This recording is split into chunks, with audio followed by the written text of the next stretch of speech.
കാലഘട്ടം എന്ന് പറയുന്നത് ആത്മീയ ഗോളം എന്ന് പറയുന്നത് വളരെ തളർന്നുകൊണ്ടിരിക്കുന്ന ഒരു കാലഘട്ടം.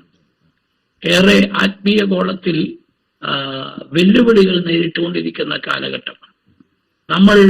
നമ്മുടെ ആത്മീയ ജീവിതത്തെ നമ്മൾക്ക് മുറുകെ പിടിക്കാൻ കഴിയുമോ എന്ന് പോലും സംശയിക്കുന്ന വിധത്തിലാണ് ഇന്നത്തെ ആത്മീയ ഗോളം മുൻപോട്ട് പോയിക്കൊണ്ടിരിക്കുന്നത്.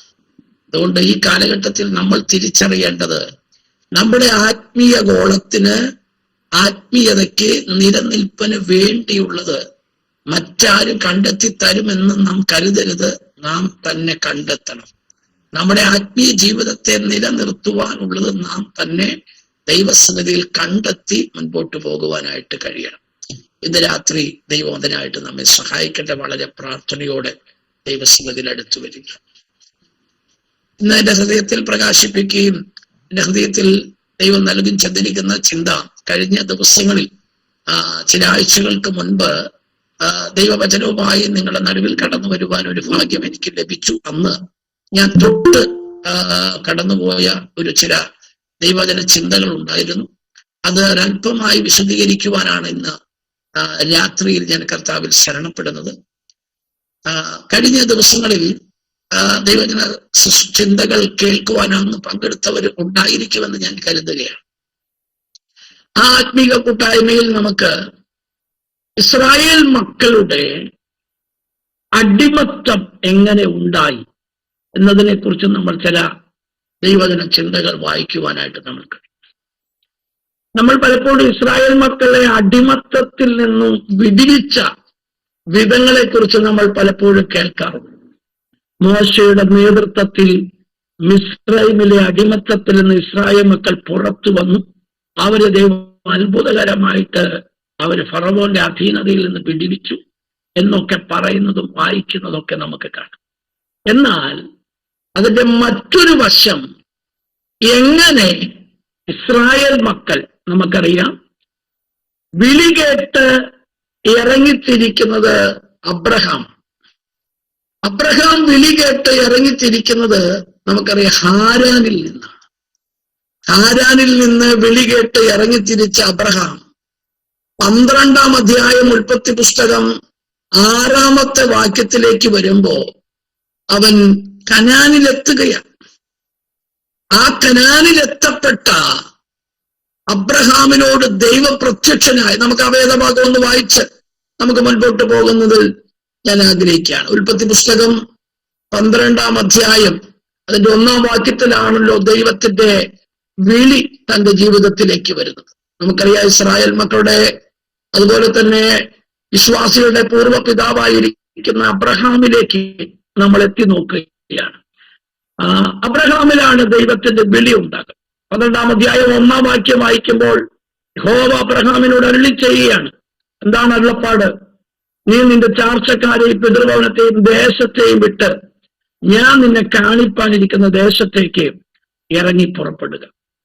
അപ്പോൾ ദൈവത്തിന്റെ അരുളപ്പാടിനകത്ത് 2 കാര്യങ്ങൾ വളരെ വ്യക്തമാണ്. ഇന്ന് നമ്മൾ ഏറെ ചതിക്കപ്പെടുന്ന, വഞ്ചിക്കപ്പെടുന്ന ഒരു കാലഘട്ടത്തിലാണ് നമ്മൾ ജീവിക്കുന്നത്. എന്തുകൊണ്ടെന്നാൽ പ്രവചനം എന്ന് പറയുന്നത് നമ്മുടെ വിശ്വാസ ലോകത്തിന്റെ ഒരു വീക്ക്നെസ് പോലെയാണ്. അതിൽ നമ്മൾ മുഴുകി കിടക്കുക. ദൈവസഭയ്ക്ക് നൽകിപ്പെട്ടിരിക്കുന്ന അതിപ്രധാനമായിരിക്കുന്ന ശുശ്രൂഷ വൃന്ദങ്ങളിൽ പ്രധാനപ്പെട്ട ഒരു ശുശ്രൂഷയും കൂടെയാണ് പ്രവചനം. എന്നാൽ യഥാർത്ഥമായ ദൈവിക പ്രവചനത്തെ എങ്ങനെ തിരിച്ചറിയാം? നാം കേൾക്കുന്നതെല്ലാം ദൈവത്തിൽ നിന്ന് ഉത്ഭവിക്കുന്ന പ്രവചനിക ശബ്ദങ്ങളാകണം എന്നില്ല. മാനുഷികമായൊക്കെ നമ്മുടെ സാഹചര്യങ്ങളെ കണക്കിലെടുത്തൊക്കെ വിളിച്ചു പറയുന്ന കാലഘട്ടത്തിലാണ് നമ്മൾ ഇന്നായിരിക്കുന്നത്. എന്നാൽ എങ്ങനെ നമുക്ക് തിരിച്ചറിയാം? ദൈവിക പ്രവചനത്തിന്റെ ഒരു പ്രത്യേകത, അല്ലെങ്കിൽ അരുളപ്പാടുകളിൽ 2 കാര്യങ്ങൾ വ്യക്തമാണ്. ഒന്ന്, ആദ്യം ദൈവത്തിന് നമ്മളോട് പറയാനുള്ളത് പ്രോമിസ് അല്ല. ആദ്യം ദൈവത്തിന് പറയാനുള്ളത് ദൈവത്തിന്റെ വ്യവസ്ഥയാണ്, നിയമമാണ്, ദൈവത്തിന്റെ കൽപ്പനകളാണ്. അതാണ് ഇവിടെ കാണാൻ കഴിയുന്നത്. അബ്രഹാമിനോട് പറയുന്നു, നീ നിന്റെ ദേശത്തെയും ചാർച്ചക്കാരെയും പിതൃഭവനത്തെയും വിട്ട് ഞാൻ നിന്നെ കാണിപ്പാനിരിക്കുന്ന ദേശത്തേക്ക് ഇറങ്ങി പുറപ്പെടുക. അതാണ് ദൈവത്തിന് ആദ്യം പറയാനുള്ളത്. ഇനിയാണ് ദൈവത്തിന് പ്രോമിസ് പറയാനുള്ളത്. എന്താണ് തനിക്കുള്ള പ്രോമിസ് എന്നറിയാമോ? തന്നോട് പറയുന്ന പ്രോമിസ്, ഞാൻ നിന്നെ വലിയൊരു ജാതിയാണ്, ഞാൻ നിന്നെ അനുഗ്രഹിച്ച് നിന്റെ പേർ വലുതാക്കും. അപ്പോൾ രണ്ടാമതാണ് ദൈവിക വാഗ്ദത്തം. അങ്ങനെ ഈ ദൈവശബ്ദം കേട്ട് ഇറങ്ങിത്തിരിച്ച അബ്രഹാമിന് ആറാമത്തെ വാക്യത്തിൽ വരുമ്പോൾ, വായിക്കാമോ? 12-ാം അധ്യായത്തിന്റെ 6-ാമത്തെ വാക്യം.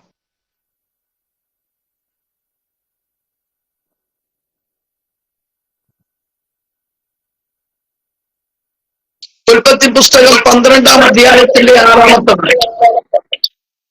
അബ്രഹാം ശേഖം എന്ന സ്ഥലം വരെയും ഏലാൻ മല വരെയും ദേശത്തു കൂടി സഞ്ചരിച്ചു. അന്ന് കനാനിയർ ദേശത്തിരുന്നു. യഹോവ അബ്രഹാമിന് പ്രത്യക്ഷനായി, നിന്റെ സന്തതിക്ക് ഞാൻ ഈ ദേശം കൊടുക്കുമെന്ന് അരുളി ചെയ്തു. തനിക്ക് അവിടെ വായിക്കുന്നത്, മൈക്കൊന്ന് ഓഫ് ചെയ്യാമോ? അവിടെ വായിക്കുന്നത്, കനാനിലെത്തി നിന്റെ സന്തതിക്ക് ഈ ദേശം കൈവശമായി തരുമെന്ന് ദൈവം പറഞ്ഞു. അപ്പോൾ അബ്രഹാം യാത്ര ചെയ്ത് എത്തപ്പെട്ട ആ ദേശത്തെ അബ്രഹാമിനെ വിളിച്ച അന്നു മുതൽ, അല്ലെങ്കിൽ ഇറങ്ങിത്തിരിച്ച അന്ന്, കനാനിൽ നാട്ടിലെത്തിയ അന്ന് മുതൽ ദൈവം അരുളി ചെയ്തു പറഞ്ഞു, ഈ ദേശം നിന്റെ സന്തതിക്ക് ഞാൻ തരും. പക്ഷെ അന്ന് സന്തതി പോലും ഇല്ല. ഒരു സന്തതിക്ക് വേണ്ടി കൊതിച്ചിട്ട് അത് ജീവിതത്തിൽ ലഭിക്കാതെ പരാജയപ്പെട്ടു നിൽക്കുന്നവനാണ്. ജീവിതത്തിൽ ബാക്കിയെല്ലാം തന്നെ ജീവിതത്തിലുണ്ട്, പക്ഷേ ഒരു തലമുറയെ മാത്രം കാണാനോ ജീവിതത്തിൽ അനുഭവിക്കാനോ ഭാഗ്യം ലഭിക്കാതെ ഇരിക്കുമ്പോഴാണ് കാൽച്ചൂട് വെച്ച ദേശത്തെ ചൊല്ലി പറയുന്നത്, ഇത് നിന്റെ സന്തതിക്ക് തരുമെന്ന്. അപ്പോൾ അബ്രഹാമിന് അവിടെ വലിയ വാഗ്ദത്തമായി തനിക്ക് അതിൽ നിന്ന് വേർതിരിച്ചെടുക്കാനുള്ളത് കനാൻ നാട് എന്നതിനേക്കാൾ ഉപരി അബ്രഹാമിന് ഒരു സന്തതി ലഭിക്കുമെന്നൊരു വാഗ്ദത്തമായിരുന്നു. ഇന്ന് രാത്രി ഞാൻ ഈ ദൈവവചന ഭാഗം ഞാൻ പ്രസ്താവിക്കുമ്പോൾ ദൈവത്തിന്റെ ആത്മാവിന്റെ ഒരു അരുളപ്പാടായി പറയുന്നത്, ദൈവമക്കളെ, വചനത്തിനകത്ത് ദൈവം നമുക്ക് നൽകുന്ന ചില ദൈവികമായിരിക്കുന്ന പ്രോമിസുകൾ, വാഗ്ദാനങ്ങളുണ്ട്. അത് വേർതിരിച്ച് തരംതിരിച്ച് അത് കണ്ടെത്തി അത് വിശ്വസിച്ച് ഏറ്റെടുക്കാനിടയായിത്തീരണം. എങ്ങനെയാ? അബ്രഹാം ഇത് കേട്ടപ്പോഴേ കനാൻ ദേശത്ത് കാൽച്ചൂട് വെച്ചപ്പം പറഞ്ഞു, ഈ ദേശം നിനക്കും നിന്റെ സന്തതിക്ക് അവകാശമായി തരുമെന്ന് കേട്ട അബ്രഹാം, ആ കേട്ട വാഗ്ദത്തത്തോടുള്ള തന്റെ പ്രതികരണം എങ്ങനെയായിരുന്നു? അടുത്ത വാക്യം വായിക്കാമോ? യഹോവ അബ്രഹാമിന് പ്രത്യക്ഷനായി, നിന്റെ സന്തതിക്ക് ഞാൻ ഈ ദേശം കൊടുക്കുമെന്ന് അരുളി ചെയ്തു. തനിക്ക് പ്രത്യക്ഷനായ യഹോവയ്ക്ക് അവൻ അവിടെ ഒരു യാഗപീഠം പണിതു. അവൻ അവിടെ നിന്ന് ബേഥേലിന് കിഴക്കുള്ള വഴിക്ക് പുറപ്പെട്ടു. അവിടെ വായിക്കുന്നത്, പ്രത്യക്ഷനായ ദൈവത്തിനൊരു യാഗപീഠം പണിതു. അപ്പോ ഒരു വാഗ്ദത്തം കേട്ടവനും കേട്ട വാഗ്ദത്തത്തോടുള്ള തന്റെ പ്രതികരണം എങ്ങനെയായിരുന്നു? എങ്ങനെയാണ് താൻ അത് ഏറ്റെടുത്തത്? നമ്മളൊരു വാഗ്ദത്തം ദൈവത്തിൽ നിന്ന് കേട്ടാൽ ആ വാഗ്ദത്തത്തിന് നമ്മൾ കൊടുക്കുന്ന വില എന്തായിരിക്കും? ഇവിടെ താൻ കേട്ട വാഗ്ദത്തം കേട്ടപ്പോൾ താൻ ഒരു യാഗപീഠം പണിതുവാണ്. താൻ ദൈവത്തിൽ വിശ്വസിച്ചതിന്റെയും ദൈവം പറഞ്ഞ വാക്കുകളെ ഏറ്റെടുത്തതിന്റെയും പ്രതീകാത്മകമായി ആരൊരു യാഗപീഠം ദൈവസന്നിധിയിൽ പണിയുമ്പോൾ ദൈവത്തിനത് പ്രസാദകരമാകുകയാണ്. കാരണം ഞാൻ പറഞ്ഞ വാഗ്ദത്തം അവൻ ഏറ്റെടുത്തു, ഞാൻ പറഞ്ഞ വാഗ്ദത്തം അവൻ അംഗീകരിച്ചു. ചില വർഷങ്ങൾക്ക് മുമ്പ് യൂറോപ്യൻ രാജ്യത്ത് നടന്ന ഒരു സംഭവം ഞാൻ കേട്ടിട്ടുണ്ട്. അതിശക്തമായ ഉണർവ് അഭിഷിക്തനായിരിക്കുന്ന അഭിഷിക്ത ദൈവദാസനിലൂടെ അവിടെ വെളിപ്പെടുന്ന ഒരു കാലമാണ്. ആ ദൈവദാസൻ ഇങ്ങനെ ഫുട്പാത്തിലൂടെ കടന്നു പോകുമ്പോൾ ഒരു 2 കാലുമില്ലാത്ത ഒരു ഭിക്ഷക്കാരനെ കാണും. ആ ഭിക്ഷക്കാരനെ കണ്ടുകൊണ്ട് അദ്ദേഹത്തെ വിട്ട് അല്പദൂരം കടന്നുപോയി. അല്പദൂരം കടന്നടിഞ്ഞപ്പോൾ ആ ദൈവദാസന്റെ മനസ്സിൽ ദൈവത്തിന്റെ ആത്മാവ് ഇങ്ങനെ ആ ഭിക്ഷക്കാരനോട് പറയുക, അല്ലയോ സഹോദര, ദൈവം നിനക്ക് 2 കാല് തരാൻ പോവാ. ഇത് പറഞ്ഞു വെച്ച ആ മനുഷ്യന്, ആ അഭിഷിക്തനായിരിക്കുന്ന ദൈവദാസൻ അങ്ങ് പോയി. 2 കാലുമില്ലാതിരിക്കുന്ന ഭിക്ഷക്കാരനായിരിക്കുന്ന മനുഷ്യൻ ഈ ശബ്ദം കേട്ടിട്ട് അദ്ദേഹം ചിന്തിച്ചു, ദൈവം എനിക്ക് 2 കാല് തരാൻ പോവുകയാണ്. അങ്ങനെയാണെങ്കിൽ ദൈവം തരുന്ന കാല് ഈ മണ്ണിൽ വെച്ച് അഴുക്ക് പിടിപ്പിക്കാനുള്ളതല്ല. അതുകൊണ്ട് ഈ കാലുകൾ ഒരു നല്ല ഷൂസ് ഇട്ട് ഈ കാലുകൾ സുരക്ഷിതമാക്കേണ്ടതുണ്ട്. 2 ഊന്നുവടികളും കുത്തി ആ മനുഷ്യൻ ഫുട്പാത്തിൽ ഭിക്ഷയാചിച്ചിരുന്ന സ്ഥലത്ത് നിന്ന് എഴുന്നേറ്റ് ഒരു ഷൂ വിൽപ്പന നടത്തുന്ന കട ലക്ഷ്യമാക്കി ഊന്നുവടി കുത്തി പോകുകയും, ഊന്നുവടിയും കുത്തി ഒരു ഷൂ കടയിലേക്ക് കയറി ചെന്നപ്പം പരിഹാസത്തോടെ ഷൂ കടക്കാരൻ ചോദിച്ചു, നീ എന്തിനാ ഇവിടെ വന്നേ? കാലില്ലാത്തവന് ചെരുപ്പ് കടയിൽ എന്താ കാര്യം? ആ മനുഷ്യൻ പറഞ്ഞു, എനിക്ക് ദൈവം 2 കാല് തരാൻ പോവാ. അപ്പൊ പരിഹാസത്തോടെ ചിരിച്ചുകൊണ്ട് ആ മനുഷ്യൻ പറയാണ്, നിനക്ക് ദൈവം കാല് തരാൻ പോവാണ്. ആ കാലിന് ഇടാനായിട്ട് എനിക്ക് 2 ഷൂസ് വേണം. അദ്ദേഹം ചോദിച്ചു, ആകട്ടെ, ദൈവം നിനക്ക് തരാൻ പോകുന്ന കാലിന്റെ അളവ് എത്രയായിരിക്കും? ആ മനുഷ്യൻ കണക്ക് കൂട്ടിയിട്ട് പറഞ്ഞു, 7 ആയാൽ കുറഞ്ഞു പോകും, 9 ആയാൽ കൂടിപ്പോകും, 8ാമത്തെ നമ്പർ ഷൂ എനിക്ക് മതിയെന്ന് പറഞ്ഞു. ആ ഷൂ കടക്കാരൻ 8ാമത്തെ നമ്പർ ഷൂ എടുത്തുകൊണ്ടെന്ന് താൻ ഇരിക്കുന്നിടത്ത് കൊണ്ടുവന്ന് വെച്ചതും തന്റെ ശരീരത്തിൽ നിന്ന് 2 കാലുകൾ ഇറങ്ങി വന്നെന്നാണ് ആ ചരിത്രം നമ്മെ പഠിപ്പിക്കുന്നത്. ഇന്ന് രാത്രി ദൈവമക്കളെ, ഈ കേൾക്കപ്പെടുന്ന വചനങ്ങളൊക്കെ അതിന്റെ യാഥാർത്ഥ്യതയിലും മൂല്യത്തോടുകൂടെ നമ്മളൊക്കെ വിശ്വസിച്ചിരുന്നെങ്കിൽ നമ്മുടെയൊക്കെ ജീവിതം അത്ഭുതത്തിന്റെ ഒരു വിസ്മയമായി മാറിയനെ. ഇന്ന് രാത്രി കേൾക്കപ്പെടുന്ന ഈ വചനത്തിന് വില കൊടുത്ത് വിശ്വസിക്കാനും അത് അതേപടി ഹൃദയത്തിന്റെ മാംസപ്പലകയിൽ ദൈവമക്കളെ ഹല്ലേലൂയ ബുദ്ധിഹീനനെ പോലെ വിശ്വസിക്കാനും അതിനുവേണ്ടി കാൽച്ചൂട് വെക്കാനൊക്കെ നമ്മൾ തയ്യാറായാൽ വചനം അതിന്റെ പ്രവൃത്തി ചെയ്യുമെന്നുള്ളത് ഞാൻ ആത്മാവിൽ വിശ്വസിക്കുകയാണ്. ഇപ്പോൾ കേരളത്തിൽ നമുക്കറിയാം, ഒത്തിരി ചൂടേറിയ ഒരു കാലഘട്ടമാണ്. നമ്മളെല്ലാവരുടെയും പ്രാർത്ഥനകളിൽ പ്രധാനപ്പെട്ട ഒരു പ്രാർത്ഥനയാണ് ഒരു മഴയെങ്കിലും ലഭിച്ചാൽ. അങ്ങനെ മഴയ്ക്ക് വേണ്ടി പ്രാർത്ഥിക്കാൻ ഒരു കൂട്ടര് ആഗ്രഹിക്കുകയാണ്. ദൈവസഭ വിളിച്ചുകൂട്ടുക, നമുക്ക് ഈ കാലവർഷത്തിന്റെ അല്ലെങ്കിൽ ഈ കാലാവസ്ഥയുടെ കെടുതിയിൽ നിന്ന്, ചൂടേറിയ അവസ്ഥയിൽ നിന്ന് നമ്മെ ഒന്ന് രക്ഷിക്കാൻ നമുക്ക് നമ്മുടെ ദൈവത്തോട് പ്രാർത്ഥിക്കാം. ഒരു മഴയ്ക്ക് വേണ്ടി പ്രാർത്ഥിക്കാം. അങ്ങനെ മഴയ്ക്ക് വേണ്ടി പ്രാർത്ഥിക്കാൻ ദൈവസഭ ആഹ്വാനം ചെയ്തപ്പോൾ ഒരു കുടുംബത്തിലെ അമ്മച്ചിയും അമ്മച്ചിയുടെ കൊച്ചുമോനും കൂടെ പ്രാർത്ഥിക്കാൻ പോവാ. കൊച്ചുമോൻ അമ്മച്ചിയുടെ കൂടെ പ്രാർത്ഥിക്കാൻ പോകുന്ന കൂട്ടത്തിൽ കൊച്ചുമോൻ ഒരു കയ്യിൽ ഒരു കൊടയെടുത്തപ്പോ അമ്മച്ചി ചോദിച്ചു, ഈ വേനൽക്കാലത്ത് എന്തിനാ മോനെ കൊടയെടുക്കുന്നത്? കൊച്ചുമോൻ അമ്മച്ചിയോട് ചോദിച്ചൊരു ചോദ്യമുണ്ട്, അമ്മച്ചി, നമ്മൾ എന്തിനാ പോകുന്നേ? നമ്മൾ പ്രാർത്ഥിക്കാൻ. എന്തിനു പ്രാർത്ഥിക്കാനാ പോകുന്നേ? മഴയ്ക്ക് പ്രാർത്ഥിക്കാൻ. മഴയ്ക്ക് പ്രാർത്ഥിക്കാനാണ് പോകുന്നതെങ്കിൽ ദൈവം മഴ പെയ്യിച്ചാൽ നമ്മൾ തിരിച്ചെങ്ങനെ വരും? അപ്പൊ അമ്മച്ചിയുടെ മറുപടി എന്ന് പറയുന്നത്, അതൊന്നും സംഭവിക്കാൻ പോകുന്നില്ലെന്നാണ്. ഇന്ന് രാത്രി നിഷ്കളങ്കമായി ദൈവസന്നിധിയിൽ വിശ്വാസത്തിന് വില കൊടുക്കാൻ നമ്മുടെ ജീവിതം കൊണ്ട് തയ്യാറായാൽ ദൈവമക്കളെ, വിശ്വസിക്കുന്നവർക്ക് വേണ്ടി വ്യാപരിക്കുന്ന ഒരു ദൈവശക്തിയുടെ അളവറ്റ വലിപ്പം എന്താണെന്ന് തിരിച്ചറിയുന്ന ഒരു രാത്രിയാക്കി മാറ്റാൻ ഞാൻ വിശ്വസിക്കുന്ന ദൈവത്തിന് കഴിയും. നിങ്ങൾ വിശ്വസിക്കുന്നെങ്കിൽ അബ്രഹാം കേട്ടു, ആമേൻ, കനാൻ നാട്ടിലെത്തി, ഈ ദേശം നിന്റെ തലമുറയ്ക്ക് തരുമെന്ന് ദൈവം വാഗ്ദത്തം ചെയ്തപ്പോൾ വാഗ്ദത്തം ചെയ്തവനെ വിശ്വസ്തനും എണ്ണിക്കൊണ്ട് ആ വാഗ്ദത്തം ഉള്ളം കൊണ്ട് ഏറ്റെടുത്തതിന്റെ പ്രതീകാത്മകമായി ഒരു യാഗപീഠം ദൈവസന്നിധിയിലൂടെ പണി കഴിപ്പിക്കുമ്പോൾ എന്ന് രാത്രി ഓർക്കണം, ദൈവത്തിനതിന്മേൽ അവൻ പ്രവർത്തിക്കാതിരിക്കാൻ കഴിയുകയില്ല.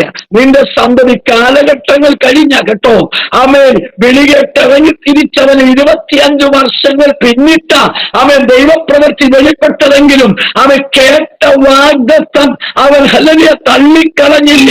അവൻ ചേർത്ത് മുറുകെ പിടിച്ചു, ജീവിതത്തോട് ഹൃദയത്തോട് ചേർത്ത് പിടിച്ചത് കൊണ്ട് അവൻ വിതയ്ക്കപ്പെട്ട വിശ്വാസത്തിന്റെ ആ വിത്ത് നാളുകൾ കഴിഞ്ഞപ്പോൾ ദൈവമക്കളെ അത് ശ്രേഷ്ഠകരമായി അവൻ കൊയ്യുവാനിടയായി തീർന്നു. നമ്മൾ ഉൽപ്പത്തി പുസ്തകം നമുക്ക് 45-ാമത്തെ അധ്യായത്തിലേക്ക് വരുമ്പോ 45-ാം അധ്യായം അതിന്റെ 24 മുതലുള്ള വേദഭാഗം നമുക്കൊന്ന് വായിക്കാം.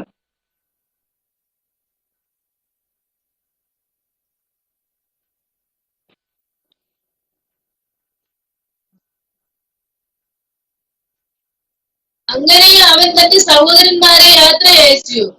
അവർ പുറപ്പെടുമ്പോൾ നിങ്ങൾ വഴിയിൽ വെച്ച് ശണ്ട കൂടരുതെന്ന് അവരോട് പറഞ്ഞു.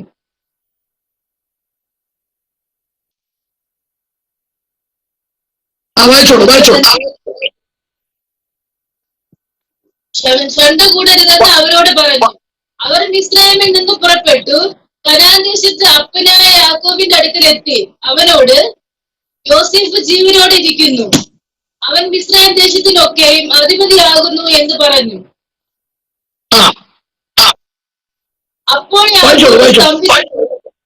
അവർ പറഞ്ഞത് വിശ്വസിച്ചതുമില്ല. യോസേഫ് തങ്ങളോട് പറഞ്ഞ വാക്കുകളൊക്കെയും അവർ അവനോട് പറഞ്ഞു. തന്നെ കയറ്റിക്കൊണ്ടു പോകുവാൻ യോസേഫ് അയച്ച രഥങ്ങളെ കണ്ടപ്പോൾ അവരുടെ അപ്പനായ യാക്കോബിന് വീണ്ടും ചൈതന്യം വന്നു. നമുക്ക് ഈ ഭാഗങ്ങൾ വായിക്കുമ്പോൾ തിരിച്ചറിയേണ്ട ഒരു കാര്യം, അബ്രഹാം കേട്ട വാഗ്ദത്ത പ്രകാരം വിശ്വാസത്തോടെ കാത്തിരുന്നു. ഉൽപ്പത്തി 21-ാം അധ്യായം ദൈവം ഇസ്ഹാക്കിനെ വാഗ്ദത്ത സന്തതിയായി കൊടുത്തു. ചോദ്യം, 25 വർഷം കാത്തിരുന്നിട്ടാണ് ദൈവത്തിന് ഇസ്ഹാക്കിനെ ലഭിക്കുന്നത്. അങ്ങനെ ഇസ്ഹാക്കിനെ ലഭിച്ചതിന് ശേഷം നമ്മൾ വായിക്കുന്നുണ്ട്, ഇസ്ഹാക്കിന്റെ ജീവിതാനുഭവത്തെ കുറിച്ച് വായിക്കുമ്പോൾ 25-ാം അധ്യായത്തിന്റെ 19-ാമത്തെ വാക്യം മുതൽ ഒന്ന് വായിക്കാം. 25-ാം അധ്യായത്തിന്റെ 19-ാമത്തെ വാക്യം മുതൽ. അബ്രഹാമിന്റെ മകനായ ഇസ്ഹാക്കിന്റെ വംശപാരമ്പര്യമാണിത്. അബ്രഹാം ഇസ്ഹാക്കിനെ ജനിപ്പിച്ചു. ഇസ്ഹാക്കിന് 40 വയസ്സായപ്പോൾ അവൻ ഭക്തൻ അരാമിനായ ബെതുവേലിന്റെ പുത്രിയും അരാമിനായ ലാബാന്റെ സഹോദരിയുമായ റിബേക്കയുടെ ഭാര്യയെ പരിഗ്രഹിച്ചു. തന്റെ ഭാര്യ ഇസ്ഹാക്ക് അവൾക്ക് വേണ്ടി യഹോവയോട് പ്രാർത്ഥിച്ചു. യഹോവ ഇസ്ഹാക്കിനെ അബ്രഹാമിന് ലഭിക്കുന്നത് 25 വർഷം കഴിഞ്ഞ. ഇസ്ഹാക്ക് റിബേക്കയെ വിവാഹം കഴിച്ചു. അബ്രഹാമിന്റെ സകല വാഗ്ദത്തവും ദൈവം ഉള്ളടക്കം ചെയ്തു വെച്ചിരിക്കുന്നത് ഇസ്ഹാക്കിനകത്താണ്. പക്ഷേ ഇസ്ഹാക്ക് വിവാഹം കഴിച്ചത് വിവാഹം കഴിച്ച റിബേക്കയുടെ അവസ്ഥ എന്താണെന്നറിയോ? അവിടെ എഴുതിയിരിക്കുന്നത് റിബേക്ക മച്ചിയാണെന്ന്. നാം ഒന്ന് നോക്കിക്കേ, ദൈവം പറഞ്ഞ വാഗ്ദത്തവും സാഹചര്യവും തമ്മിലുള്ള പൊരുത്തക്കേടൊന്ന് നോക്കണം. കാരണം അബ്രഹാമിന്റെ വാഗ്ദത്തം മുഴുവനും നിറഞ്ഞു നിൽക്കുന്നത് ഇസ്ഹാക്കിലാണ്. ഈ ഇസ്ഹാക്കിലൂടെ വേണം അവന്റെ വാഗ്ദത്തങ്ങളൊക്കെ നിവൃത്തിയാകാൻ. ഇങ്ങനെ നിവൃത്തിയാകേണ്ടിയിരിക്കുന്ന ഈ വാഗ്ദത്തങ്ങളുടെ മുമ്പിൽ 2 പ്രതികൂല സാഹചര്യങ്ങളെയാണ് അബ്രഹാമും ഇസഹാക്കും അഭിമുഖീകരിച്ചത്? ഒന്ന് 22-ാം അധ്യായത്തിലാണ്. 22-ാം അധ്യായത്തിലെ പ്രത്യേകത കാണാൻ കഴിയുന്നത്, ദൈവം അബ്രഹാമിനെ വിളിക്കുക. അബ്രഹാമിനെ വിളിച്ചിട്ട് പറയുന്നു, നീ സ്നേഹിക്കുന്ന നിന്റെ മകൻ ഇസഹാക്കിനെ മോറിയ ദേശത്ത് ഞാൻ പറയുന്ന മലയിൽ കൊണ്ടുപോയി എനിക്ക് ഹോമയാഗം കഴിക്കണം. ഇതാണ് ഒന്നാമത്തെ വെല്ലുവിളി. ഈ അബ്രഹാമിന്റെ വാഗ്ദത്തം മുഴുവൻ കിടക്കുന്നത് ഇസഹാക്കില. ആകാശത്തിലെ നക്ഷത്രങ്ങളെ പോലെ സന്തതിയാക്കി തീർക്കുമെന്നൊക്കെയുള്ള വാഗ്ദത്വം, കടൽക്കരയിലെ മണത്തരി പോലെ ആകുന്നുള്ള വാഗ്ദത്വവും കിടക്കുമ്പോൾ, ഇത് മുഴുവൻ കിടക്കുമ്പോൾ ഒരു ഒന്നാമത്തെ വെല്ലുവിളി, ഹോമയാഗം കഴിക്കണം. ഇവിടെ നമ്മൾ ചിന്തിച്ചു നോക്കിക്കേ, അബ്രഹാമിന്റെ ഇവിടുത്തെ വിശ്വാസം എന്താണെന്നറിയോ? ദൈവവിളി കേട്ടിട്ട് അബ്രഹാം ഇറങ്ങി തിരിച്ചു. അബ്രഹാം ദൈവത്തോട് തലമുറകളെ ചോദിച്ചിട്ടില്ല. പക്ഷെ ദൈവം ഇങ്ങോട്ട് കൊടുക്കാമെന്ന് പറഞ്ഞു. 25 കൊല്ലം കാത്തിരുന്നു. ദൈവം കൊടുത്തു. കൊടുത്തിട്ട് അധികം കാലം, ഏകദേശം 14 വർഷത്തോളം ആയിട്ടുള്ളൂ. ഇസഹാക്കിന് 14ഓളം വയസ്സ് പ്രായമുണ്ട്. ഈ സമയത്താണ് ദൈവത്തിന്റെ വിളി വരുന്നത്. നീ സ്നേഹിക്കുന്ന നിന്റെ മകൻ ഇസഹാക്കിനെ ഞാൻ പറയുന്ന മലയിൽ കൊണ്ടുപോയി യാഗം അർപ്പിക്കണം. വാഗ്ദത്തം ഒരു ഭാഗത്ത് കിടക്കുക. എങ്ങനെ കിടക്കുന്നറിയാമോ? കടൽക്കരയിലെ മണത്തരി പോലെ. പക്ഷേ ഇപ്പുറത്ത് വെല്ലുവിളി എന്താണെന്നറിയാമോ? അവനെ കൊണ്ടുപോയി, വാഗ്ദത്തമുള്ളവനെ കൊണ്ടുപോയി യാഗപീഠത്തിൽ കൊണ്ടുപോയി യാഗർപ്പിക്കാൻ. രണ്ടും പൊരുത്തമില്ലായ്മ നിൽക്കുക. പൊരുത്തമില്ലായ്മ ചോദിക്കാൻ കഴിയും, ഇവനെ കൊണ്ടുപോയി യാഗമർപ്പിച്ചാൽ എങ്ങനെ വാഗ്ദത്തം നിവൃത്തിയാകും? പക്ഷെ അബ്രഹാമിന്റെ അകത്തുള്ളൊരു വിശ്വാസം എന്താണെന്നറിയോ? അബ്രഹാമിന്റെ വിശ്വാസം യാഗപീഠത്തിൽ ചെല്ലുന്നതിന് മുമ്പ് ദൈവം വിടിവിക്കുമെന്നൊന്നുമല്ല. അബ്രഹാമിന്റെ വിശ്വാസം യാഗപീഠത്തിൽ അവൻ കത്തിച്ചാരമായി തീർന്നാലും ആ ചാരത്തിൽ നിന്ന് സന്തതിയെ ഉത്ഭവിപ്പിക്കാൻ എന്റെ ദൈവത്തിന് കഴിയുമെന്നുള്ള വിശ്വാസത്തിന്റെ തീവ്രതയിലാണ് അബ്രഹാമിന്റെ കാൽച്ചുവടെന്ന് പറയുന്നത്. അതുകൊണ്ട് ഒട്ടും ശങ്കിക്കാതെ, ഒട്ടും നിരാശപ്പെടാതെ, ഒട്ടും ഭാരം അനുഭവിക്കാതെ, വെല്ലുവിളിയൊന്നും ഒരു വിഷയമാകാതെ താൻ ഇറങ്ങി പുറപ്പെടുകയാണ്. ഇറങ്ങി പുറപ്പെടുന്ന ബാല്യക്കാരോടുകൂടെ, ബാല്യക്കാരെയും കഴുതകളെ മോറിയ ദേശത്ത് നിർത്തി. അല്ലെ, നമ്മുടെ ആത്മീയ ജീവിതത്തിലൊക്കെ കുറെ ക്രമീകരണങ്ങളൊക്കെ ആവശ്യമാണ്. നമ്മുടെ പിതാക്കന്മാരുടെ കാലഘട്ടത്തിലൊക്കെ അത് കുറേം കൂടെയൊക്കെ ശ്രദ്ധാപൂർവമാണ് നമ്മുടെ ആത്മീയ ജീവിതത്തെ മുന്നോട്ട് നയിച്ചത്. കാലഘട്ടം മാറി, നമ്മുടെ ആ പിതാക്കന്മാരുടെ കാലങ്ങൾ മാറി, ആത്മീയതയുടെ തീവ്രത മാറിയപ്പോ ദൈവമക്കളെ പിതാക്കന്മാർ ആമേൻ വേർപെടുത്തി നിർത്തിയത് പലതും ഇന്ന് അകത്ത് നമ്മുടെ ആത്മീയ മണ്ഡലത്തിൽ സ്ഥാനം പിടിച്ചു. ആമേൻ കഴിഞ്ഞ കാലഘട്ടങ്ങളിലൊക്കെ ഞാൻ അറിഞ്ഞിട്ടുള്ള വിശ്വാസ ആചാരങ്ങളും വേർപാടുകളും ഒക്കെ കണക്കിലെടുക്കുമ്പോൾ മനസ്സിലാക്കിയിട്ടുള്ളത്, ആലയത്തെ പോലും ശുദ്ധീകരിക്കുന്നത് അഭിഷേകമുള്ളവരായിരുന്നു. ആലയത്തെ അല്ലെങ്കിൽ പാ ഇടുന്നത് പോലും അഭിഷേകമുള്ളവരായിരുന്നു. കമ്പേറടിക്കുന്നവർ, പാട്ടുപാടുന്നവർ, പാട്ടിന് നേതൃത്വം കൊടുക്കുന്നവരൊക്കെ അഭിഷേകമുള്ളവരായിരുന്നു. അവർ അവരുടേതായിരിക്കുന്ന മുഖത്തിനും തലമുടിക്കും അവർ ധരിക്കുന്ന വസ്ത്രത്തിനൊക്കെ ഓരോ അതിൻ്റെതായിരിക്കുന്ന മൂല്യമുണ്ടായിരുന്നു. അതിലൊക്കെ ഒരു പ്രത്യേകത ഉണ്ടായിരുന്നു. അതൊക്കെ തികച്ചും മാതൃകപരമായിരുന്നു. അങ്ങനെ തികച്ചും ആത്മീയതയുടെ ഒരു ഹല്ലേലൂയ അതിന്റെ പ്രതിബിംബമായിട്ടാണ് പിതാക്കന്മാർ ദൈവസഭയ്ക്കകത്ത് അതൊക്കെ അവയെ ചേർത്ത് പിടിച്ചിരുന്നത്. കാലഘട്ടങ്ങൾ കഴിഞ്ഞപ്പോൾ പുതിയ പുതിയ ആശയങ്ങളും പുതിയ പുതിയ അറിവുകളൊക്കെ നേടിക്കഴിഞ്ഞപ്പോൾ പിതാക്കന്മാരിട്ട അടിസ്ഥാനങ്ങൾക്കും അതിരുകൾക്കൊക്കെ മാറ്റം വരുത്തി വേർപാടിന്റെ അതിരുകളും വരമ്പുകളൊക്കെ ഉടച്ചു മാറ്റിയിട്ട് ഇന്ന് ആത്മീയഗോളം വചനത്തിനൊക്കെ പുതിയ വ്യാഖ്യാനങ്ങൾ കൊടുത്ത് വേർപാടിനൊക്കെ പുതിയ ആശയങ്ങൾ കണ്ടെത്തി മുൻപോട്ട് പോകാൻ തുടങ്ങിയപ്പോൾ അവസാനത്തിൽ ഇപ്പോൾ നമ്മൾ വന്നെത്തി നിൽക്കുന്ന സ്ഥിതിവിശേഷം എവിടെയാണെന്നറിയാമോ? അവസാനം വന്നെത്തി നിൽക്കുന്നത് ലവോദിക്ക സഭയുടെ സ്ഥിതിവിശേഷത്തിലാണ്. കഴിഞ്ഞ തവണ ഞാൻ പറഞ്ഞു എന്ന് ഓർമ്മയില്ല.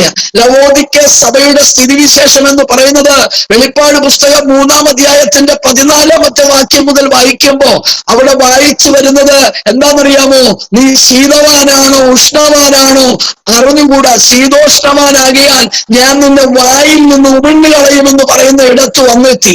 20ാമത്തെ വാക്യത്തിൽ വായിക്കുമ്പോ അവിടെ പറയുന്നത്, ഞാൻ വാതിൽക്കൽ നിന്ന് മുട്ടുന്നു, ആരെങ്കിലും എന്റെ ശബ്ദം കേട്ട് വാതിൽ തുറന്നാൽ ഞാൻ അവനോടും അവൻ എന്നോടും കൂടെ അത്താഴം കഴിക്കുമെന്നുള്ള ഒരു ദൈവവചന ഭാഗമാണ് അവിടെ കർത്താവ് പറയുന്നത്.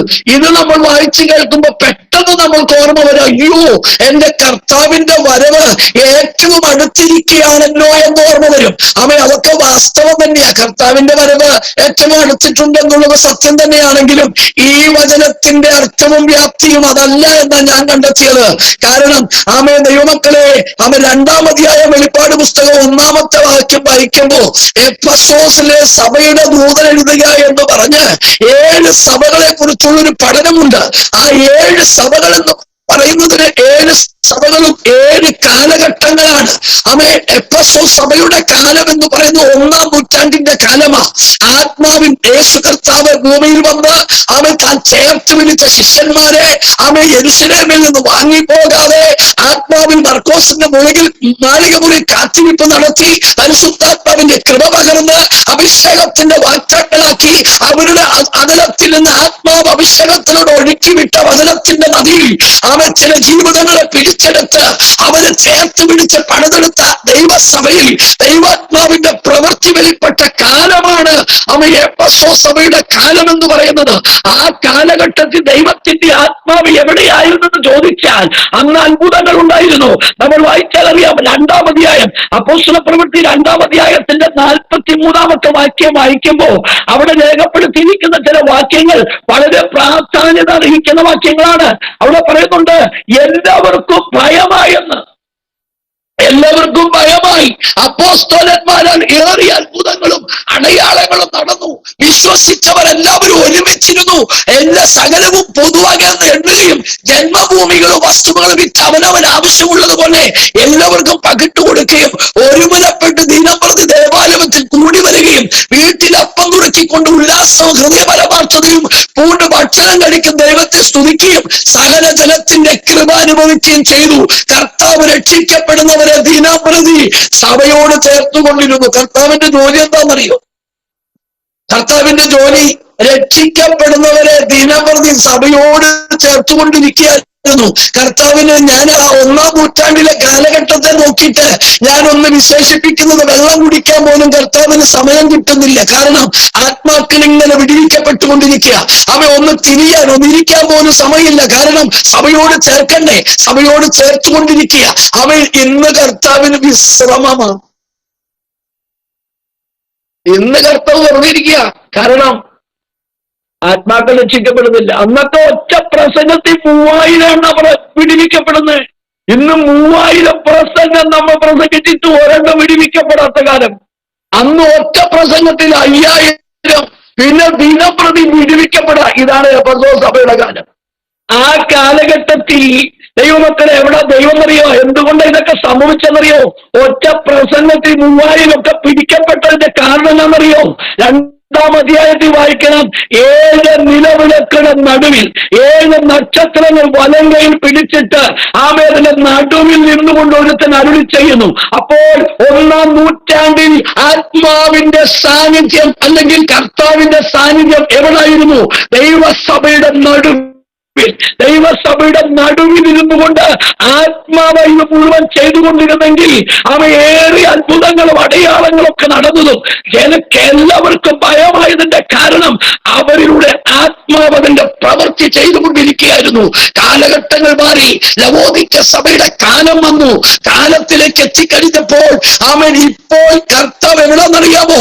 ഇന്നലകളിൽ 1-ാം നൂറ്റാണ്ടിൽ ദൈവസഭയുടെ നടുക്ക് നിന്ന് വൻകാര്യങ്ങളും വീര്യപ്രവൃത്തികളും ചെയ്തു വന്ന കർത്താവിന്റെ സാന്നിധ്യം കാലഘട്ടങ്ങൾ മാറി.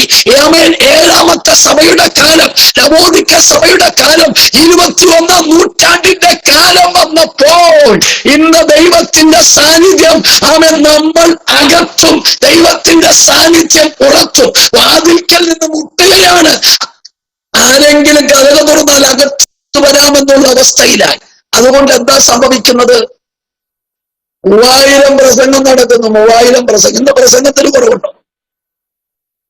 ഇന്ന് കൺവെൻഷന് കുറവുണ്ടോ? ഇന്ന് കാത്തിരിപ്പ് യോഗമില്ല, ഉപവാസ പ്രാർത്ഥനയ്ക്ക് കുറവുണ്ടോ? ദൈവമക്കളെ, ടിവിയിലൂടെ കേൾക്കുന്നു, മൊബൈലിലൂടെ കേൾക്കുന്നു, വാട്സപ്പിലൂടെ കേൾക്കുന്നു, ഏതിലൂടെ കേൾക്കേണ്ട വചനത്തിനൊരു കുറവില്ല, പ്രസംഗത്തിനൊരു കുറവില്ല. പക്ഷെ ദൈവപ്രവൃത്തിക്ക് കുറവ്. ഒറ്റ പ്രസംഗം മതി, ഒറ്റ പ്രസംഗം. പക്ഷെ അത് ദൈവാത്മാവിന്റെ പ്രവൃത്തിയോടെ ആയിരിക്കണം. ഇന്ന് നമ്മൾക്ക് പറ്റിയത്, അബ്രഹാം കാൽച്ചൂട് വെച്ച മകനുമായിട്ടൊരു ആരാധനയ്ക്ക് പോയി. ആരാധനയ്ക്ക് പോയപ്പം ബാല്യക്കാരും കഴുതകളുണ്ട് കൂടെ. പക്ഷെ ഒരിടം വരെ അവരെ കൊണ്ടുപോയി, മറ്റൊരിടം കഴിഞ്ഞപ്പോ അവരവിടെ സ്റ്റോപ്പ് ചെയ്തു. അവരോട് പറഞ്ഞു, നിങ്ങൾ ഇവിടെ നിൽക്ക്, കഴുതകളുമായി ഇവിടെ നിൽക്ക്, ഞാനും ബാലനും പോയി ദൈവത്തെ ആരാധിച്ചിട്ട് മടങ്ങി വരാം. ദൈവമക്കളെ, ആരാധനയ്ക്കകത്ത് ചേർത്ത് പിടിക്കേണ്ടതിനെ ചേർത്ത് പിടിക്കണം. ആരാധനയ്ക്ക് അയോഗ്യത വരുത്തുന്നതിനെ പുറന്തള്ളണം. ആരാധനയ്ക്ക് ദൈവമക്കളെ അസഹ്യത ഉണ്ടാക്കുന്നതിനെ, ആരാധനയ്ക്ക് തടസ്സം ചെയ്യുന്നതിനെ മാറ്റി നിർത്തണം. ഞാനിങ്ങനെ പറയാറുണ്ട്, മലാക്കി പ്രവാചകന്റെ പുസ്തകത്തിൽ വരുമ്പോ അവിടെ പറയുന്ന ഒരു പദമുണ്ട്, നിങ്ങളുടെ ആട്ടിൻകൂട്ടങ്ങളിൽ ഒരു ആൺ ഉണ്ടായിരിക്കെ. തള്ളയാടുകളെ അർപ്പിക്കുന്നവൻ ശപിക്കപ്പെട്ടവൻ.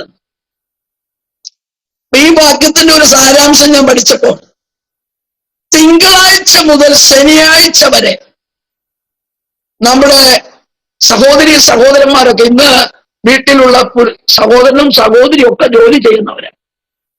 എന്തിനേറെ പറയുന്നു, സഹോദരന്മാരും സഹോദരിമാരും അല്ല, നമ്മുടെ അമ്മച്ചിമാര് വരെ ഗവൺമെന്റിന്റെ തൊഴിലുറപ്പ് ജോലിയിലുണ്ട്.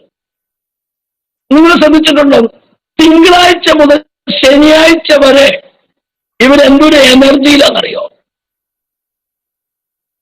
ഈ തൊഴിലുറപ്പിനൊക്കെ പോകുന്ന പോക്ക് കണ്ടാൽ, ഞാനൊക്കെ ഇരിക്കുമ്പോ ചിലപ്പോ ചർച്ചിന്റെ ഫ്രണ്ടിയോടൊക്കെ പോകുന്ന കാണാം. ഒരു 5-10 സഹോദരിമാർ അമ്മച്ചിമാരൊക്കെ പോകുന്നതാണ്.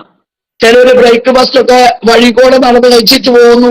ചിലര് കഷ്ടപ്പെട്ട് ഓടുന്ന കാണാം. ചിലര് ഈ മുടിയൊക്കെ മെടഞ്ഞിടുന്നത് കാണാം. ചിലരൊക്കെ വസ്ത്രം പകുതി വരെ ഉടുത്തോണ്ട് പോകുന്നു റോട്ടിൽ കൂടെ. അത്രയും ഭയങ്കര വളരെ തിരക്കിട്ടിട്ടാണ് പോകുന്നത്. എന്നാ തിരക്കിലാണെന്നറിയാമോ പോകുന്നത്? കാരണം അവിടെ സമയത്ത് ചെന്നിടന്നറിയാം സംഭവിക്കണം. അപ്പൊ തിങ്കളാഴ്ച മുതൽ ശനിയാഴ്ച വരെ ഇവര് ഭയങ്കര എനർജിയിൽ ഒരു ആട്ടിൻകുട്ടി തുള്ളി നിൽക്കുന്ന പോലെയാണ്. ജോലിക്ക് പോകുന്ന കാര്യത്തിന് സമയത്ത് പോകുന്നു, നല്ല എനർജിയിൽ പോകുന്ന, എക്സിക്യൂട്ടീവ് ലുക്കിലൊക്കെ പോകുന്നത്, എത്ര പിന്നെ ഭംഗിയായിട്ടൊക്കെ പോകുന്നതെന്നറിയാം.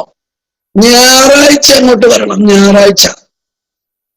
ഞായറാഴ്ച അങ്ങ് വന്നു കഴിഞ്ഞാൽ ഈ പറയുന്ന സകല ഗണം തള്ളയാട് പോലെയാവും. പിന്നെ ഇവരൊക്കെ ഒന്ന് ഉണർന്ന് എഴുന്നേറ്റൊക്കെ വരണമെന്നുള്ള പാട് കണ്ടിട്ടുണ്ടോ? 10 മണിക്ക് നമ്മുടെ സഭയിലൊക്കെ ഒരു ആരാധന വെച്ചാൽ നമ്മുടെ സഹോദരന്മാരൊക്കെ വരുന്ന സമയങ്ങൾ കണ്ടിട്ടുണ്ടോ? എന്നെ കേൾക്കുന്ന ദൈവമക്കളെ, സമയത്ത് ഇന്ന് വരെ സഭായോഗത്തിന് പോയിട്ടുള്ള ആരെങ്കിലും ഉണ്ടോ? നിങ്ങൾക്ക് അഭിനന്ദനങ്ങൾ. നേരത്തെ അല്ലെങ്കിൽ തുടങ്ങുന്നതിന് മുമ്പ് അവിടെ ചെല്ലാൻ കഴിഞ്ഞിട്ടുണ്ടോ നിങ്ങൾക്ക്? എന്നാൽ നിങ്ങൾക്കൊരു അഭിനന്ദനം പറയാം. ഞായറാഴ്ച വരുമ്പോ നമ്മളൊക്കെ തള്ളയാട് പോലെയാ. അവിടെ ചെന്ന് വലിച്ചോണ്ടിരിക്കുന്ന ഇരിപ്പ് കണ്ടിട്ടുണ്ടോ? അന്നേരം നമ്മൾ പിന്നെ ശ്രമിക്കുക. ചിലതൊക്കെ നമ്മുടെ രോഗത്തെ കുറിച്ച് അന്ന് ഓർമ്മയുണ്ടാവും. കൈയുടെ വേദന അപ്പോഴാണ് വെളിപ്പെട്ട് കിട്ടുന്നത്. നടുവിന്റെ വേദനയെ കുറിച്ചുള്ളതായിരിക്കുന്ന മുന്നറിയിപ്പ് അപ്പോഴാണ് ഉണ്ടാകുന്നത്. അപ്പൊ നമ്മൾ കസാരയിലോട്ട് കയറി, പിന്നെ പായ്ക്കലത്തോട്ട് കാല് നീട്ടി ഇരിപ്പ്, കൈയൊക്കെ കൈയടിച്ചൊരു പാട്ടുപാടലൊക്കെ പറയുമ്പോൾ നമുക്കുണ്ടാകുന്ന ഒരു വൈഷമ്യം കണ്ടിട്ടുണ്ടോ? ഒരു അല്ലേലിയൊക്കെ പറയുമ്പോ അല്ലേലും വയ്യാന്നൊക്കെ പറഞ്ഞുകൊണ്ട് നമ്മൾ ഉയർത്തുന്ന കൈയൊക്കെ കണ്ടിട്ടുണ്ടോ? തള്ളയാടായിപ്പോയി.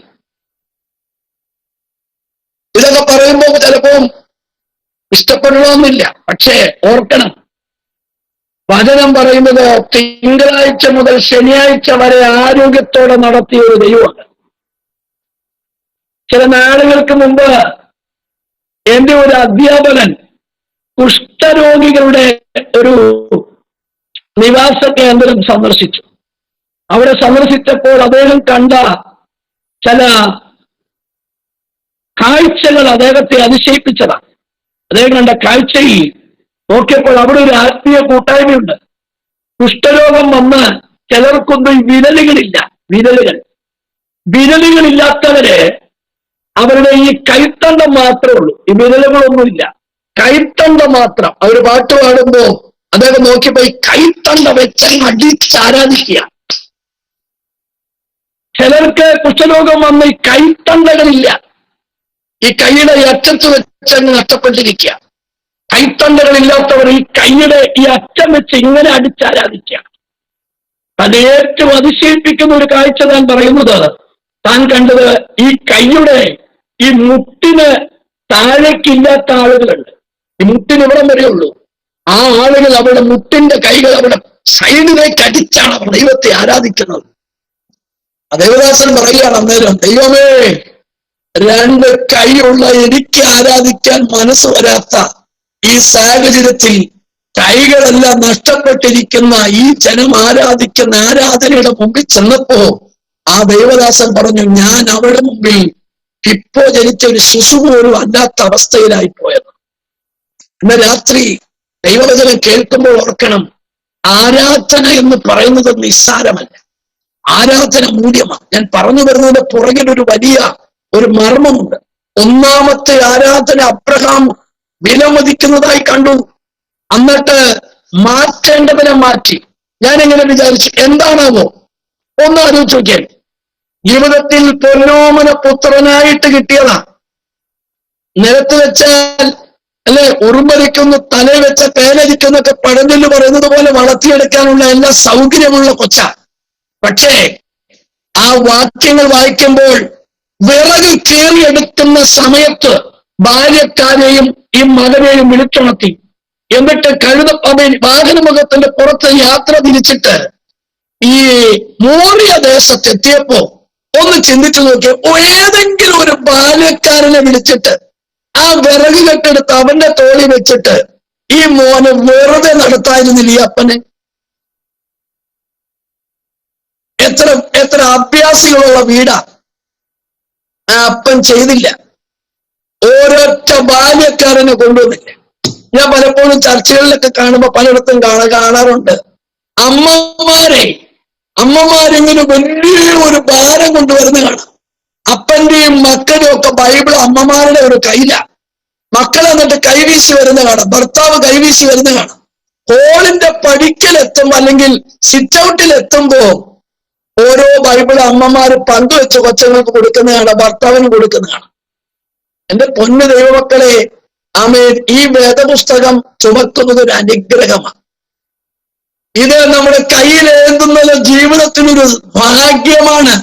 ഞാൻ ഇങ്ങനെ പറയാറുണ്ട്, ഈ ലോകത്തിൽ ആമേൻ വാള പിടിച്ച് പരസ്യമായിട്ട് നടക്കാൻ ഭാഗ്യം ലഭിച്ചിട്ടുള്ള ഒരൊറ്റ ജാതിയുള്ളൂ. അത് സിഖ് മതക്കാരാ ഇന്ത്യയിൽ. അവർക്ക് മാത്രമേ പരസ്യമായിട്ട് വാള ശരീരത്തിൽ തൂക്കിയിട്ടുണ്ട് നടക്കാൻ അവസരമുള്ളൂ, അല്ലെങ്കിൽ അധികാരമുള്ളൂ. അങ്ങനെയാണെങ്കിൽ അവരുടെ വാളിന് ഒരു തലയ്ക്ക് മാത്രമേ മൂർച്ചയുള്ളൂ.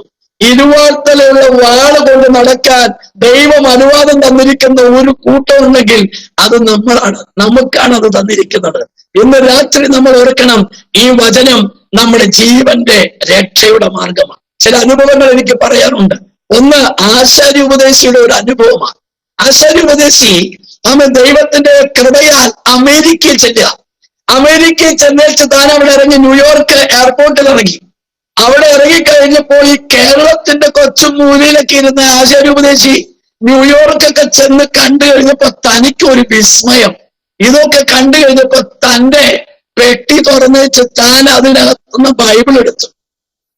ഈ ബൈബിൾ അങ്ങ് എടുത്തേച്ച് താൻ എന്ത് ചെയ്തെന്നറിയാമോ? തലയിലോട്ട് ഇങ്ങനെ വെച്ചു. ഇങ്ങനെ തലയിൽ വെച്ചിട്ട് ഇങ്ങനെ നടന്നു പോവാ. ഇങ്ങനെ തലയിൽ വെച്ച് നടന്നു പോകുന്നതുകൊണ്ട് തന്നെ റിസീവ് ചെയ്യാൻ വന്ന ആൾക്ക് അത് കണ്ടപ്പോ ഒരു നാണക്കേട് വന്നപ്പോ അദ്ദേഹം പറഞ്ഞു, പാസ്റ്ററെ ബൈബിള് പെട്ടിക്കകത്ത് വെച്ചോളൂ എന്ന് പറഞ്ഞു. അന്നേരം താൻ പറഞ്ഞൊരു പദമുണ്ട്, സാറേ, എന്നെ പോലെയുള്ള കുറെ ആശാരിമാരെ കേരളത്തിന്റെ അങ്ങേ മൂലയിലും ഇങ്ങേ മൂലയിലും ഇരുന്ന് കോഴിക്കോടിന് ആനയടിക്കുമ്പം ന്യൂയോർക്ക് പട്ടണത്തിൽ എന്നെ കൊണ്ടുവന്നത് ഈ വചനമാണ്. ഇതെനിക്ക് എങ്ങനെ തലയിൽ വെക്കാതിരിക്കാൻ പറ്റും, ചുമക്കാതിരിക്കാൻ പറ്റും. എന്നെ ഇവിടെ വരെ ചുമന്ന ദൈവത്തെ എനിക്ക് ചുമക്കാതിരിക്കാൻ കഴിയില്ലെന്നും ഇന്ന് രാത്രി ഓർക്കണം ദൈവമക്കളെ. ഹല്ലേലൂയ. ഈ ദൈവവചനമൊക്കെ ഒന്ന് ചേർത്ത് പിടിക്കുന്നത് ജീവിതത്തിൽ ഒരു അനുഗ്രഹമാണ്. ചില വർഷങ്ങൾക്ക് മുമ്പ് നടന്ന ഒരു സംഭവം കൂടെ പറഞ്ഞിട്ട് ഞാൻ അതിൽ നിന്ന് മടങ്ങാം. ഒരു കൺവെൻഷൻ നടക്കുക. കൺവെൻഷൻ നടക്കുമ്പോൾ ആ കൺവെൻഷന് പാട്ടിന് നേതൃത്വം കൊടുക്കുന്ന ഒരു ബ്രദർ, അദ്ദേഹമാണ് സംഗീതത്തിന് നേതൃത്വം കൊടുക്കുന്നത്.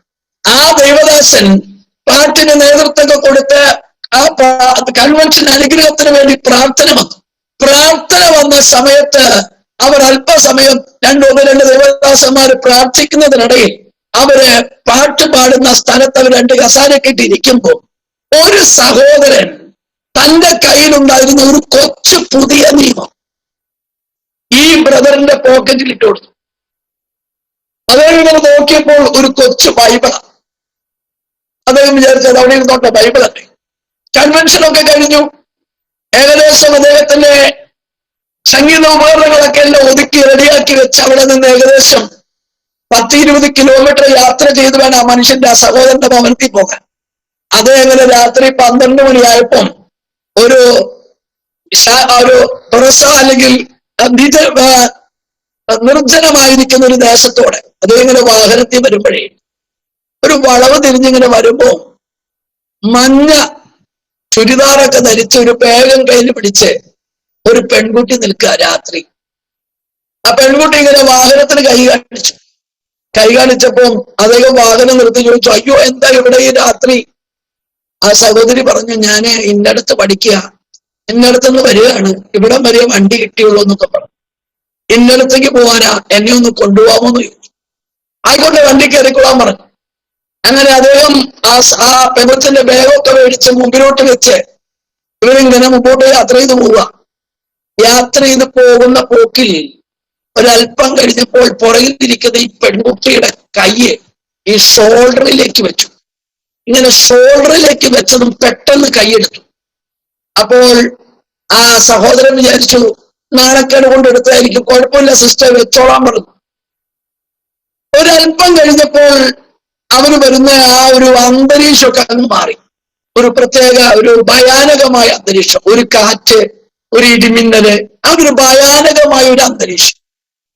അപ്പോൾ ഇദ്ദേഹം ചില കാര്യങ്ങളൊക്കെ ഈ പെങ്കച്ചനോട് സംസാരിച്ചു വരിക.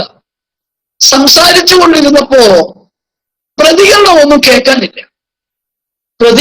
കേൾക്കാനില്ലാതെ വന്നപ്പോൾ ഇദ്ദേഹം പുറകിലോട്ട് തിരിഞ്ഞു നോക്കിയപ്പോ പുറകിൽ ഈ പെങ്കൊച്ചില്ല. മുമ്പിലേക്കിട്ട് നോക്കിയപ്പോ മുമ്പിൽ വേഗമില്ല. ഇദ്ദേഹം ആകെ വ്യസനിച്ച് ഭയപ്പെട്ട് ഒരു കണക്കിന് വണ്ടി ഓടിച്ച് വീട്ടിലേക്ക് വന്നു കയറി, മുറിയിലോട്ട് വന്നു കയറി. അന്ന് മുതൽ മാനസിക രോഗിയായിപ്പോയി. മുറിക്കകത്തുനിന്ന് ഇറങ്ങാൻ പറ്റാത്ത വിധത്തിൽ ഭയപ്പെട്ട് മാനസിക രോഗിയായി.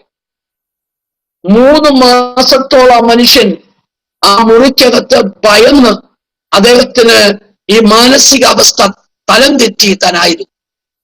അങ്ങനെ ആയിരുന്നപ്പോൾ ആ ഭവനത്തിൽ ഒരു ഉപവാസ പ്രാർത്ഥന വെച്ചു. ഉപവാസ പ്രാർത്ഥന വെച്ച് ആ ദൈവമക്കളെല്ലാം കൂടി പ്രാർത്ഥിക്കാൻ തുടങ്ങി. അവര് പ്രത്യേകമായി മകന് വേണ്ടി പ്രാർത്ഥിക്കാൻ ഒരു ദൈവദാസനെ കൊണ്ടുവന്നു. ആ ദൈവദാസൻ ഈ മകന് വേണ്ടി പ്രാർത്ഥിച്ചു കഴിഞ്ഞപ്പോ ദൈവം ഒരു വെളിപ്പാട് കൊടുത്തു.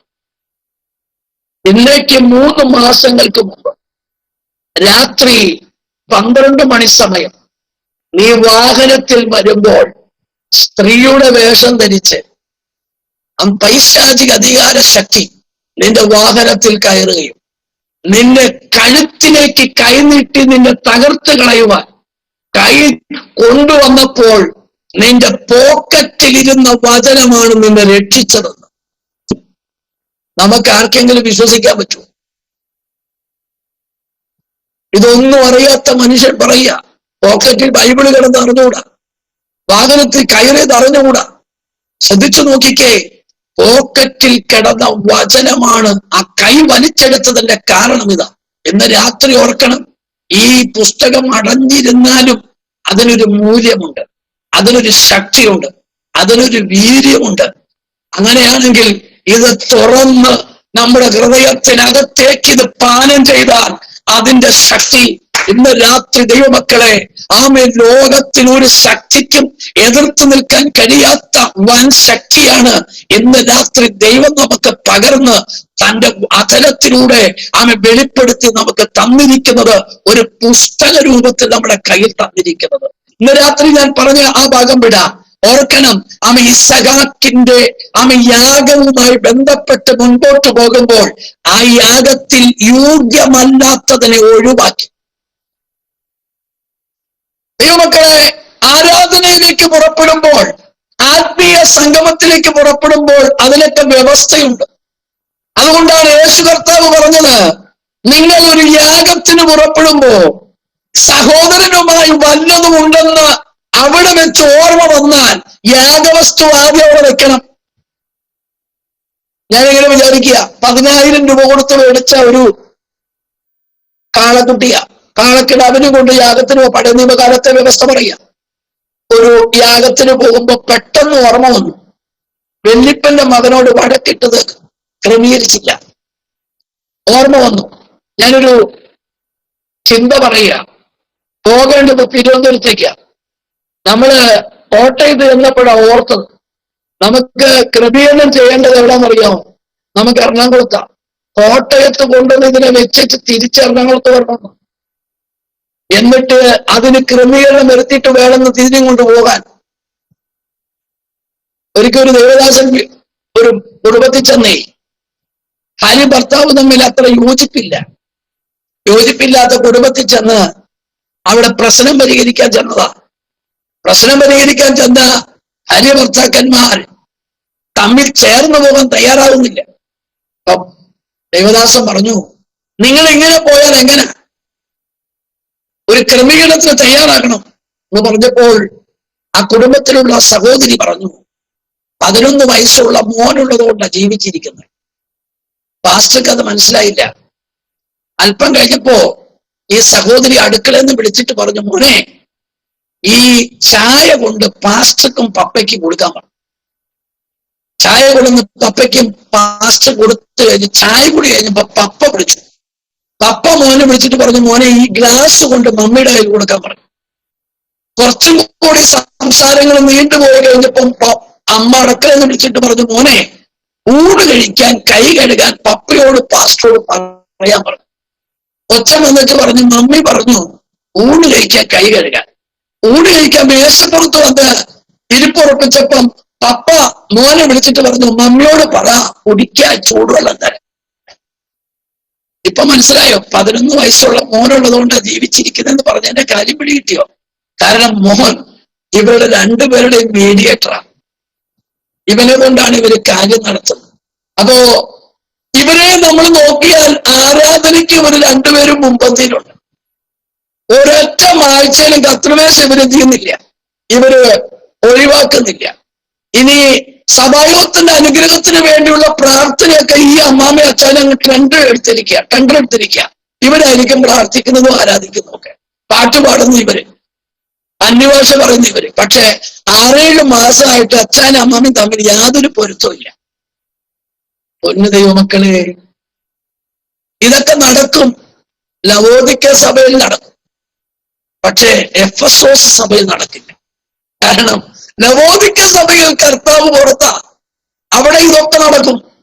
പക്ഷേ എഫെസോസ് സഭയിൽ ഇതൊന്നും വില പോകത്തില്ല. കാരണം ക്രമക്കേട് വന്നാൽ ഓർത്തേക്കണം, ഒരു അനന്യാസും സഫീറയും നിലംപരിചയായ കാലമാണ് എഫെസോസിന്റെ കാലം. പക്ഷേ ഇന്ന് ഇതൊക്കെ നടക്കും. അപ്പൊ മക്കളുള്ളിടത്താണല്ലോ ഇങ്ങനെയുള്ളതായ ഗതികേടുകൾ. അപ്പൊ മക്കളില്ലാത്തോടത്ത് ഡൈനിങ് ടേബിളിന്റെ മേളിൽ ഒരു പുസ്തകം പേനയും വെച്ചേക്കാം.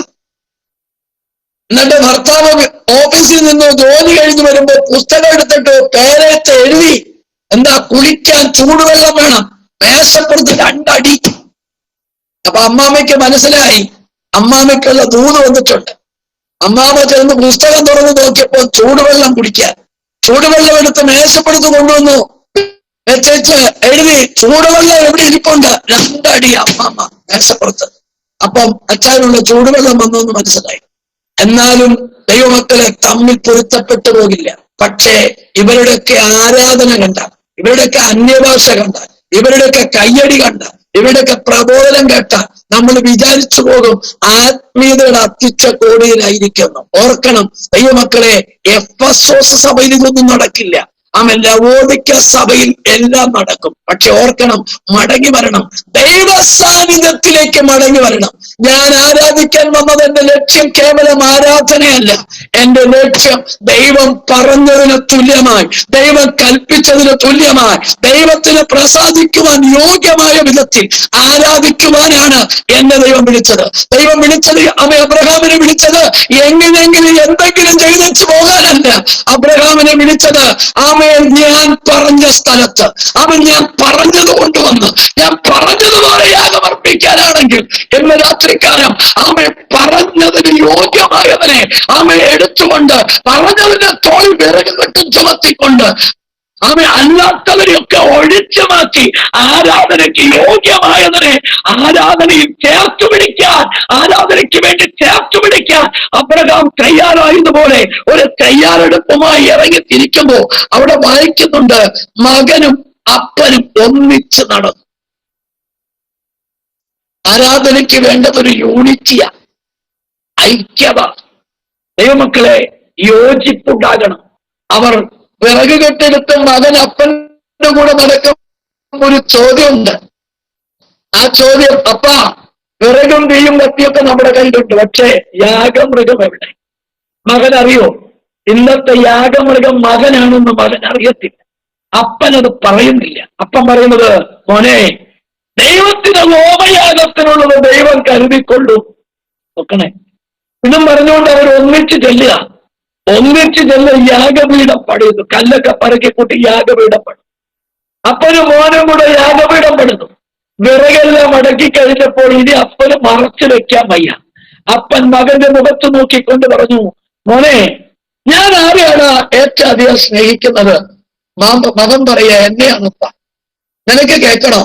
ഇന്നലെ രാത്രി നിന്നെ എനിക്ക് തന്ന ദൈവം എന്നോട് പറഞ്ഞു, ഈ യാഗപീഠത്തിൽ നിന്നെ ദൈവത്തിന് യാഗമർപ്പിക്കുക. ഈ വാക്ക് പറഞ്ഞപ്പോ ഇസഹാക്ക് അപ്പനോട് പറയുന്നൊരു മറുപടി എന്റെ ഹൃദയത്തിലുള്ളത്, രണ്ട് കൈയും നീട്ടി ഇങ്ങനെ കൂപ്പിപ്പിടിച്ച് അപ്പന്റെ കയ്യിലേക്ക് തന്നെ എത്തിച്ചു കൊടുത്തിട്ട് ഈ മകൻ പറയും, അപ്പാ, ഈ യാഗപീഠത്തിൽ എന്നെ യാഗമർപ്പിക്കാൻ അപ്പം മടിക്കണ്ട. എന്തുകൊണ്ടെന്നാൽ ഈ യാഗപീഠത്തിൽ നിങ്ങൾക്ക് ഈ പ്രായാധിക്യത്തിൽ എന്നെ തന്നത് ഈ ദൈവം. അതുകൊണ്ട് ഈ യാഗപീഠത്തിൽ ദൈവം ചോദിക്കുന്നെങ്കിൽ എന്നെ തിരിച്ചു കൊടുത്തോളൂ. ഈ യാഗപീഠത്തിൽ നിന്ന് അനേകം ഇസഹാക്കുമാരെ ദൈവത്തിന് തരാൻ ചാരത്തിൽ നിന്ന് ദൈവത്തിന് കഴിയും എന്ന് പറഞ്ഞ് ആ കരങ്ങൾ അപ്പന്റെ കരങ്ങളിൽ കൊടുക്കുമ്പോ അപ്പൻ ആ കരങ്ങൾ കൂട്ടിപ്പിടിച്ച് യാഗപീഠത്തിലേക്ക് കിടത്തുക. ഞാനിത് ഒന്ന് ചിത്രീകരിക്കുന്നത് ക്രൂശിലേക്കാണ്. ഈ വിറക് ചുമന്നുകൊണ്ട് മല കയറിയില്ലേ? ആ മല കയറിയത് നമ്മുടെ അരുമനാഥനായ യേശു കർത്താവ് ക്രൂശ് ചുമന്നുകൊണ്ട് കയറുന്നതാണ്. ആമേൻ. അബ്രഹാം ആ മകനെ യാഗപീഠത്തിൽ കിടത്തിയതുപോലെ പിതാവായിരിക്കുന്ന ദൈവം സ്വന്തം പുത്രനെ ആ കാൽവറിയിൽ ഒരു യാഗമാക്കി മാറ്റി. ഈ ലോകത്തിൽ ഏറ്റവും പരിശുദ്ധമായതും വിശേഷതയേറിയതും വിലമതിക്കുന്നതുമായ ഒരു ആരാധന എവിടെ നടന്നെന്ന് ചോദിച്ചാൽ എനിക്ക് പറയാൻ ഒറ്റ മറുപടി ഉള്ളൂ, അത് കാൽവറി ക്രൂശിലാണ്. യേശു കർത്താവിലാണ് ആ ആരാധന നടന്നത്. ഇസഹാക്കുമായ അബ്രഹാം മകനെ കൊണ്ടുപോയി യാഗമർപ്പിക്കാൻ ആ യാഗപീഠത്തിൽ അവനെ അർപ്പിക്കാൻ തുടങ്ങുമ്പോൾ ആകാശം ഇടിച്ചിറങ്ങുന്നത് പോലെ മുഴങ്ങുന്നത് പോലെ ദൈവശബ്ദം മുഴങ്ങി, അബ്രഹാമേ, ബാലന്റെ മേൽ കൈവയ്ക്കരുത്. നിന്റെ മകന് ഇസഹാക്കിനെ തരുവാൻ മടിക്കായ കൊണ്ട് നീ എന്നെ സ്നേഹിക്കുന്നു, ഭയപ്പെടുന്നു എന്നൊക്കെ ഞാൻ അറിയുകയാണ്. അബ്രഹാം തിരിഞ്ഞു നോക്കുമ്പോൾ കൊമ്പ് കാട്ടിൽ കുടുങ്ങി ഒരു ആട്ടുകൊറ്റനെ കാണുക. അബ്രഹാം ഇസഹാക്കിന് പകരം ആ ആട്ടുകൊറ്റനെ യാഗമർപ്പിച്ചു. ചോദിക്കട്ടെ, ആ മോറിയ ദേശത്ത് നിന്ന് ദൈവം കാണിച്ചു കൊടുത്ത മലയിൽ നിന്നും അബ്രഹാമും തന്റെ മകൻ ഇസഹാക്കും മടങ്ങി വന്നത് എങ്ങനെയാണെന്നറിയോ? അവരങ്ങോട്ടും വിറക് കെട്ടും ചുമന്ന പോയെങ്കിൽ, അല്പം വേദന മാനുഷികമായുണ്ടെങ്കിൽ തിരിച്ചു വന്നത് ദൈവമക്കളെ ഐശ്വര്യമായ അനുഗ്രഹത്തിന്റെ ഒരു വലിയ കെട്ടുകൊണ്ട അവരിറങ്ങി വന്നത്. എന്ന് രാത്രി ഓർക്കണം. എന്റെ ലക്ഷ്യം, നമ്മുടെ ലക്ഷ്യം ആരാധന മാത്രമല്ല. ആരാധനയിൽ ദൈവത്തെ പ്രസാദിപ്പിച്ചിട്ട് ആ ആരാധിച്ചതിന് എനിക്ക് ദൈവത്തിൽ നിന്ന് ലഭിക്കേണ്ട ദൈവിക അനുഗ്രഹം കൂടെ ചുമന്നുകൊണ്ട് വേണം ദൈവസന്നിധിയിൽ നിന്ന് ഇറങ്ങിപ്പോകാൻ. ഇന്ന് രാത്രി നമ്മുടെ മുമ്പിൽ സമയം ആമേൻ സമാഗതമാകുകയാണ്. ഞാൻ അടുത്ത വിഷയത്തിലേക്ക് കാൽച്ചുവട് വെക്കുന്നതേ ഉള്ളൂ. അതിന്റെ ഒന്നാമത്തെ പടിയായതേ ഉള്ളൂ. ഒന്നാമത്തെ ആരാധനയിൽ അബ്രഹാം വിജയം കണ്ടു. ഒന്നാമത്തെ ആരാധനയിൽ അബ്രഹാം വിജയം കണ്ടു. ഇസഹാക്കിനെ അർപ്പിക്കുന്നതിൽ വിശ്വാസഹീനമായ പട്ടികയിൽ പറയാ ആമേൻ, അതിൽ അബ്രഹാം യാഗമർപ്പിച്ചതിൽ താൻ ആമേൻ എന്നാൽ നമ്മൾ കാണപ്പെടുന്നത് ഇസഹാക്കിനെയൊക്കെ ലഭിക്കുന്നതിന് മുമ്പ് അബ്രഹാമിന് ഇസഹാക്കിനെ ലഭിക്കാൻ വേണ്ടി ഒരു യാഗം ഒരുക്കുകയാണ്. അതാണ് നമ്മൾ 15-ാം അധ്യായത്തിൽ കാണുന്നത്. ആ 15-ാം അധ്യായത്തിൽ ആ യാഗം ഒരുക്കുന്ന സമയത്ത് തനിക്കൊരു പരാജയം ഉണ്ടായി. ആ പരാജയം അവൻ ഇങ്ങനെ എഴുതിയിരിക്കുന്നത്, പ്രാവിൻ കുഞ്ഞിനെ പിളർന്നില്ല. പ്രാവിൻ കുഞ്ഞിനെ പിളർന്നില്ല. ഉൽപ്പത്തി പുസ്തകം 15-ാം അധ്യായത്തിൽ എഴുതി വെച്ചിട്ടുണ്ട്. പ്രാവിൻ കുഞ്ഞിനെ പിളർക്കാഞ്ഞത് കൊണ്ട് ഇങ്ങനെ പറയുന്ന ഒരു ഗാഢനിദ്ര വന്നു.